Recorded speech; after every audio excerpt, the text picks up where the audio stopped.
So God gave me this yesterday. Genesis 21, really 1 through 2 is what I want to focus on. It said, now the Lord was gracious to Sarah, as he had said, and the Lord did for Sarah what he had promised. Sarah became pregnant and bore a son to Abraham in his old age at the very time that God had promised. God said it, he did it. At the time that he said that he would do it, he did it.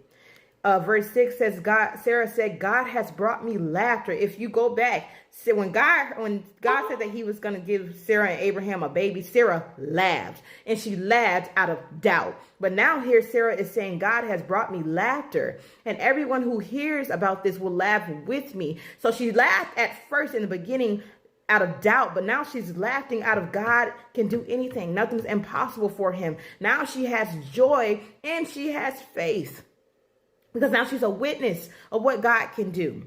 So God keeps his promises. He keeps his words. They are true. And he does exactly what he said he would do at the time that he said he would. What has God promised you?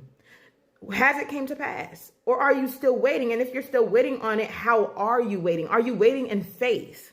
When God promises something, you at first don't have faith, and that's okay. You know, I'm not saying everybody has this great faith. Sometimes we battle with doubt. But when it comes to pass, your faith should increase, and there should be great joy.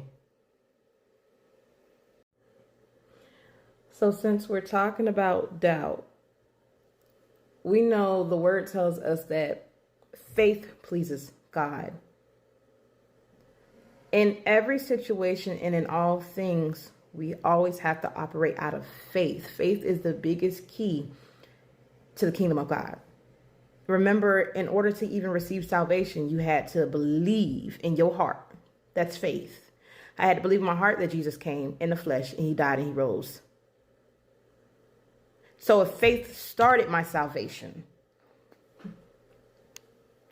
if faith started our salvation, how much more do we need it to work out our salvation? Meaning we can't move without faith. So when the enemy comes to steal, kill, and destroy, majority of the time it's your faith. He don't want you to believe in God.